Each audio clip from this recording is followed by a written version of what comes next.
এই রাজনৈতিক কথাগুলো আজ মঞ্চ ময়দানে আমরা না বলার কারণে দরবেশের মতো মানুষ এই সমস্যা করেছে। আমরা যদি সত্য সত্যই দরবেশ পাঠাতে পারতাম, এটা তো দরবেশ, দরবেশের ভেষ ধরিস, এক কথা বলে না কেন? দরবেশ তো আসল ডাক্তার শফিকুর রহমান, যার চেহারার দিকে তাকালে আল্লাহর কথা মনে হয়, তার আমল, তার ইখলাস, তার তাওয়াক্কুল আমি নিজে দেখেছি। ছেলে তার পাশের রুমে ছিলাম আমি।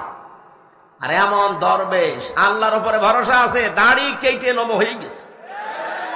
ভরসা আছে আল্লাহর উপরে। রসুলের গলায় ছুরি দিয়েছে, আপনার গলায় ছুরি দেবে এক আর দু। দাড়ি কেটে ফেলা মানে রসুলের গলায় ছুরি দেওয়া, এই কথা বলেন না কেন? যে লোকটা নিজে বাঁচার জন্য আল্লাহর রসুলকে জবাই করতে পারে, ও নিজে বাঁচার জন্য আপনাকে জবাই করবে এক আর দুই। এরপরও যদি এখনো সাফাই গান জালেমের পক্ষে, কিছু মানুষ এখনো পর্যন্ত সাহস দিচ্ছে জালেমকে যে আপা পাশেই থাকেন, চট করে ঢুকে পড়বে। আসে আপনি চট করে আসবেন, আমরা ফট করে আয়না ঘরে ঢুকিয়ে দেবো। নিজে বানিয়েছেন, নিজে এবার টের পাবে। আবু জেহেল নবীর জন্য একটা কুয়া খুঁড়েছিল, নিজে কুয়ায় পড়ে মরিস। আমার মনে হয় এর কপালেও তাই আছে। ও যে চট করে ঢুকে পড়ার আহ্বান জানাচ্ছে, আশা আকাঙ্ক্ষা পেশ করছে, ও যা বানিয়েছে ওখানে ওকে রাখা হবে ইনশাআল্লাহ। ব্যারিস্টার আরমান 8 বছর ছিল, আপনি থাকবেন 18 বছর। আমার লেগেছিল 10 দিন। 10 দিনে আমি শুকিয়ে গেছি। আমি জেলে যখন ঢোকে তখন আমার 64 কেজি ওজন ছিল। ওই 10 দিন পরে বের হয়ে আমার 54 কেজি, তার মানে 10 কেজি কমে গেছে। ঢুকুক, আসবে, ঢুকিয়ে দেব, থাকবেন পড়ে, দুনিয়ার কেউ জানবে না কোথায় আছে, শর্ট করে ঢুকে পুলিশ। জেনা বন্ধ হওয়ার জন্য যেটা দরকার ছিল সেটা আমরা না করে শুধু ওয়াজ করেন। ওয়াজ করে করবো কি? কি ওয়াজের কাজ হলে আল্লাহ কোরআনে আয়াতগুলো ওয়াজের জন্য দিতেন না? এটা দিয়েছেন রাষ্ট্রে ক্ষমতা হাতে নিয়ে এটা বন্ধ করার জন্য। বিশ্বনবী মুহাম্মদুর রাসূলুল্লাহ আয়াতের তাফসিরে তার চাচাতো ভাই হযরত আব্দুল্লাহ ইবনে আব্বাস রাদিয়াল্লাহু তাআলা আনহু রাইসুল মুফাসসিরিন বলা হয়, তিনি ব্যাখ্যা করছেন এইভাবে, আপনি যদি রায় দেন, রায় পেয়ে এই লোকটা যদি এই যে এখানে যে ছিল দায়িত্বে, সিনেমা তৈরি করে, এই কথা বলছে না কেন? নিজে নায়ক হয়ে গেছে। এই নায়ক হয়ে কত মেয়ে লোকের দিকে লোলুপ দৃষ্টিতে তাকিয়েছে, নিজে জেনার গোনা করেছে। চোখের জেনা না ওইটা? এক কথা বলেন না কেন? আপনি বাকের ভাই দেখেন তো, বাকের ভাই তো একেবারে ফেরেশতা। যত কাজ করেছে সিনেমা, নোবেল, নাটক, থিয়েটারের মাধ্যমে, প্রত্যেকটাই হাতের জেনা, চোখের জেনা, নাই জামাকের জেনা, নাই অন্য কোনো জায়গার জেনা। এই জেনাগুলো যে করেছে, এই লোকটা জেনা করে করে পুরাটাই হয়ে গেছে, ওর শরীরটা এখন জেনা করে। জেনাকার না? সিনেমায় যারা কাজ করে, নোবেল, নাটকে চরিত্র কোনটার আছে আপনি দেখান তো? বলে হুজুর হজ করে। কিসের হজ করে? ওর চোখের জেনা, ও কিসের হজ করে? এই লোকটা ক্ষমতা পেলে অবশ্যই এরকম কিছু জেনার কারবার তৈরি করত। 200 কোটি টাকা দেওয়া হয়েছিল সিনেমা তৈরি করার জন্য। দেখে নাই মানুষ, এদেশের মানুষ গ্রহণ করে না এটা, কারণ অধিকাংশ গুলো নিয়ম নীতি ঠিক হয় নাই, বানানো। মানুষ কি এখনো পাগল আছে? এই লোকটা ক্ষমতা পেয়ে যদি সিনেমা, নোবেল, নাটক, থিয়েটার এগুলোর অনুমোদন দিত, আপনার ওই রায়ের কারণে, কথা বলে না কেন, কিয়ামতের দিন আপনি দেখতেন নামের আগে লেখা আছে জেনাখোর, বলতেন আল্লাহ আমি তো জেনা করিনি। আল্লাহ পাক বলেন হ্যাঁ আমি জানি। তুমি এমন আলোরে ভোট দিয়েছিলে, কি আলো, কি সুন্দর নাম দেখেছেন, আসাদুজ্জামান নূর, জামানার বাঘ আলো। নামটা তো ভালো নাম, কাজটা করেছে যা যা সূক্ষ্ম ভাবে ইসলামকে ধ্বংস করার জন্য দেশে 10 জন, তার ভেতরে আপনি হয়তো টের পাচ্ছেন না, মনে করেন হুজুর কিছু জানে না। ও দাড়ি রাখা দরবেশের মতো, ও ঠেলায় পড়লে দাড়ি কেটে নম হয়ে যাবে। দাড়ি আপনি খায়রুরা নামের কাটান তো ফাঁসি হয়ে যাবে। মীর কাশেম আলীর মতো দাড়ি কাটাতে পারবেন না, কারণ দাড়ি আমরা মেকি দাড়ি না, লোককে দেখানোর জন্য রাখি না, এটা নবীর সুন্নাত মনে করে রাখি। কথা বলে না কেন?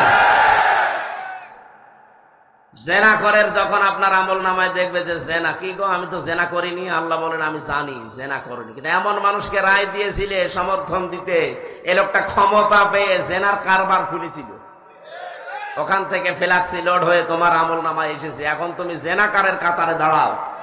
নীলফামারীবাসী জেনাকারের কাতারে কিয়ামতে দাঁড়াতে চান? যদি হযরতে ইউসুফ নবীর কাতারে দাঁড়াতে চান, তাহলে খায়রুল আনামের পক্ষে আপনাকে থাকা এটা ফরজ, নামাজের মতো ফরজে কাজটা। বলে ভোট কোথায় আছে? আপনি কোরআন শরীফ নিয়ে আসেন, সূরা নিসা ৫ নাম্বার পারা ৬ নাম্বার পৃষ্ঠার ৬ নাম্বার লাইনে আছে, ইন্নাল্লাহা ইয়া'মুরুকুম আন তু'আদ্দুল আমানাতি ইলা আহলিহা। এই যে আমানাতি, এই বহু বচনের ব্যাখ্যায় আল্লামা শফি রহমতুল্লাহ আলাইহি উনি লিখেছেন আমানাত মানে ভোট। মারিফুল কোরআন নিয়ে আসেন, আমি বাংলায় দেখিয়ে দিচ্ছি, আমি আন্দাজে বলছি না, সব পড়ে বলছি। আর আন্দাজে বললে হবে, যে সব আলেম বসে আছে না, আপনি যে পান না ভোট কোথায় আছে, রায় কোথায় দেবেন, সমর্থন জানাবেন, সুপারিশ করবেন, ভোট দেবেন, এটা যদি কোরআনে না থাকে তো কোরআনে আছে কি? এটা তো দুনিয়ার কাজ না, নেতা নির্বাচন করা দুনিয়ার কাজ, এটা আখিরাতের কাজ। এইটা দিয়ে আপনার আখিরাত তৈরি হবে, কারণ কিয়ামতে আল্লাহ এমন মানুষের পেছনে আপনাকে তুলবে যেই লোকটার পেছনে দুনিয়ায় আপনি ছিলেন।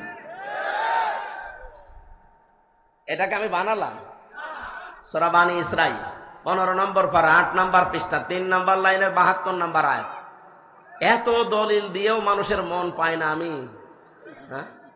এত কিছু বলেন, এত দলিল দেওয়ার পরেও আমি আয়াত পারা পৃষ্ঠা লাইন রুকু সূরার নাম তাফসীরের নাম সব বলে দিই মানুষের সহজার্থে। এরপরও কিছু মানুষের মন খারাপ হয়, মনে মনে করেন না এ কি বেশি বলে ফেলল, বেশি বলে ফেললে এর আমার ছাড়বে? কিয়ামতের ময়দানে ইয়াউমা নাদউ কুল্লা উনাসিন বিইমামিহিম, আল্লাহ পাক বলেন প্রতিটি মানুষকে আমি ডাক দেব তার নেতার সাথে। কার সাথে? নেতা যদি হয় আপনার এরকম 2 নাম্বার, ওর দিকে তাকিয়ে আল্লাহর রাগ হয়ে যাবে, তখন আর আপনার দিকে আল্লাহ তাকাবে না, সরাসরি ওর সাথে জাহান্নামে দিয়ে দেবে। কিন্তু নেতার চরিত্র যদি হয় হযরতে ওমরের মতো, তার চেহারা যদি হয় আবু বকরের মতো, তাকে দেখলে আল্লাহ পাক খুশি হয়ে যাবেন, আপনার পর্যন্ত আর যাওয়া লাগবে না, ওকে যেখানে দেবেন আপনাকে ওখানে দিয়ে দেবেন। যেন আমরা ভুল করব না। জেনা বন্ধ করার জন্য ক্ষমতা দরকার, পাওয়ার দরকার, আইন তৈরি করে বাস্তবায়ন দরকার। সামনে যেহেতু আসতেছে, আল্লাহ পাক আমাদেরকে দিয়ে এরকম ভালো ভালো কাজে আঞ্জাম দেওয়ার তৌফিক দিন, বলেন আমিন। এবার আমি 3 নাম্বার যে বিষয়টা নেওয়ার জন্য বসেছিলাম ওইটা বলছি, এই খুব ভালো করে খেয়াল করবেন। রব্বুল আলামিন বলেন ওয়ালা ইয়াতিনা ওয়ালা ইয়াকতুলনা আওলাদাহুন্না ওয়ালা ইয়াতিনা বিবুহতান, সন্তান হত্যা করবা না। যে ব্রণ অনেকে নষ্ট করে ফেলেন, সন্তানটা পেটে যাবার পর যে মানুষগুলো খাদ্যের ভয়ে নিজের সাথে খাবারে বসবে এই ভয়ে যারা সন্তান হত্যা করে ফেলেন, এটা কিন্তু মানুষ হত্যা করার শামিল। শারীরিক কোন কারণে ডাক্তারের পরামর্শ নিয়ে আঁচল করা যায় যাচ্ছে, কিন্তু সন্তান হয়ে যাওয়ার পরে ওটা যদি আপনি দুনিয়ার কোন ভয়ে নষ্ট করে ফেলেন, মেরে ফেলেন, মানুষ হত্যার গোনা নিয়ে কিয়ামতে ওঠা লাগবে। এটা আইন পাশ করার দরকার, কিন্তু আইন পাশ করার সিস্টেম এখন আমাদের হাতে আসেনি। এজন্য আমরা নিজেরা সচেতন হব, আমরা যেন এরকম কোন হত্যার সাথে শরীক না হই। আচ্ছা, বাবা আর অপরাধের কারণে অনেকে সন্তানের দিকে আঙ্গুল তুলে তাকাচ্ছে, সন্তানের অপরাধের কারণে তার পেটে যেটা আছে ওর দিকে ইঙ্গিত দিচ্ছে। 15.5 বছর আমরা এটাই দেখেছি। যাদের বয়স 70 আপনি তাদেরকে যদি রাজাকার বলতেন মেনে নিতাম, যাদের বয়স 40, স্বাধীনতার প্রায় 11 বছর পরে জন্ম, আপনি তার এই গালি দেন কি হিসাবে? এমনকি তার বইয়ের পেটে যে সন্তান আছে ওইটাকেও বলে ওটা চেতনায় রাজাকার হবে। দাদার পরে বাবা, বাবার পরে নাতি পেটে আছে, ওইটা যদি চেতনায় হয়, তাহলে এতদিন পর্যন্ত আপনারা যা করেছেন মানুষ হত্যার নাম নিয়ে, গুমের নাম নিয়ে, খুনের নাম নিয়ে, এদের এখন যারা আসবে এরাও চেতনায় গুমকারী, হত্যাকারী,